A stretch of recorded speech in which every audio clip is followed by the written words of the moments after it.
In your all-state auditions, the skill that we ask you to demonstrate, in addition to tuning the drums and playing the required etude, is to demonstrate a roll on the timpani. We usually indicate on the 29-inch timpani. This gives us a sense of your musicality and your technique in one quick go. When you tune the drum, you can tune the drum to the pitch that you use in your etude. So you don't have to choose some other pitch. You can use a pitch that you're already going to be playing. So I have the drum tuned here. The most important thing when you play a timpani roll is that it is not a snare drum roll. You never, ever, ever, except as a special technique, which is very, very rarely called for, never, ever, ever play a buzz roll on timpani. And in fact, you'll destroy timpani mallets by playing buzz rolls on them. Timpani rolls are always single stroke rolls. It's a large drum. It's meant to resonate and to have definable pitch. So we're actually going to roll much slower than, or with much fewer notes than we tend to do on a snare drum roll. So there's two things that you can do here for your roll. One is to roll in the same spot, and one is to change, and I'll talk about both of them. So, as you're aware, we want to play in a playing zone between two lugs, so that the head is free to vibrate. I have my mallets in position in the correct beating spot, 1/3 of the way in from the drum. Starting at pianissimo, starting as quietly as you can, crescendoing up to fortissimo, and then back down. This does not mean play as loud and as fast as you can. It means play the dynamic. And each drum and your mallets and your technique will determine a little bit what that is. So the other concept that I want to introduce to you is the idea of drawing the sound out of the drum. Play to the ceiling. Don't beat the sticks into the drum. Pull the sounds out of the drum so that the drum will be nice and wide and resonant.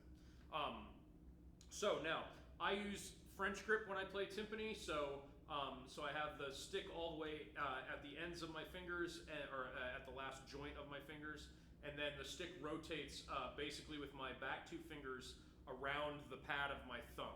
There's other grips. You can use German grip and American grip if you'd like. Either of the three main grips is fine.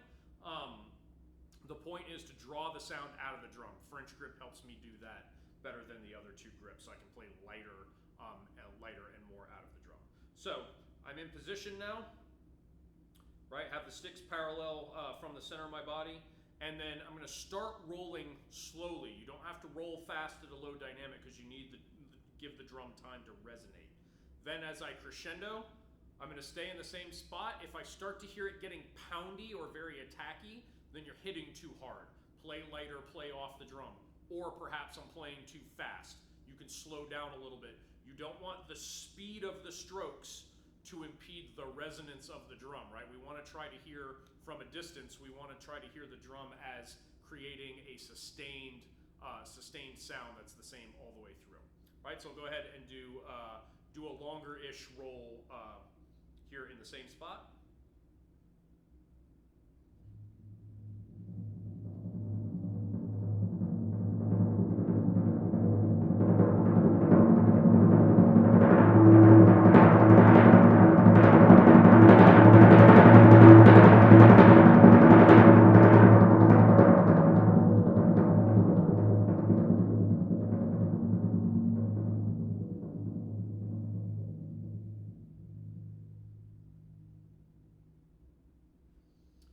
So notice that I started off pretty slow. I'm going to turn the mallets around so you can hear the speed of the attacks. Right, so it's fairly slow. As I got louder, I sped up to generate more volume, and then as I got softer, I slowed back down so that the resonance of the drum could help me emphasize the dynamic there. I'm not going to go all the way through the roll because I don't want to damage the head or the sticks, but I'll just show you a little bit so that you can hear how fast the attacks are.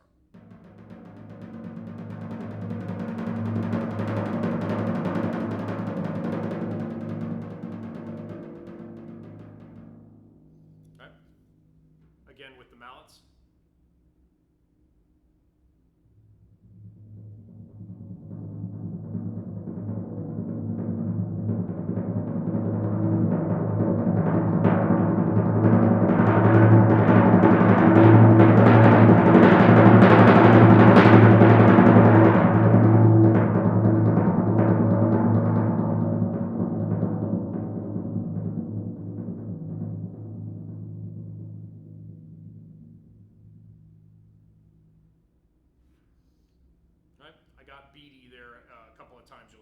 there's certain notes pop out, certain strokes pop out. The second way to approach the roll is to move the mallets, and this particularly works at a lower dynamic level. Unless you're doing something very large and sustained with the orchestra, I probably wouldn't do this with a loud roll. But you take the mallets from the normal playing position between two lugs, and you take the same idea, but you move out one lug on each mallet. So now instead of playing directly in this channel, now I'm playing across these two channels. What this does is it opens up more of the head. The drum is vibrating in more sort of more dimensions you can think about, more axes, and it gives the roll a little bit fuller sound, especially at a low dynamic level. So the way that I would use this in my skills demonstration is to start the roll with my mallet spread out quietly, and then as I got louder, move into the normal playing area, and then as I got softer, move back out. So I'll demonstrate that now.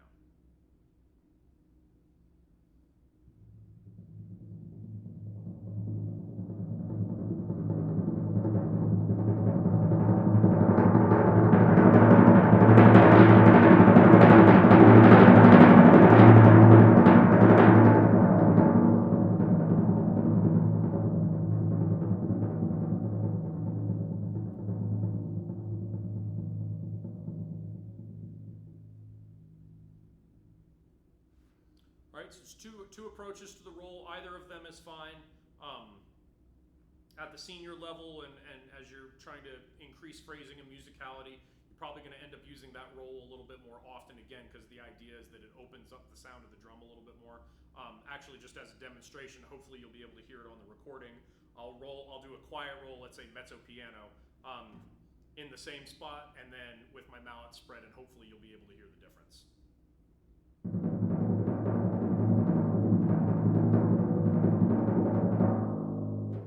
Versus.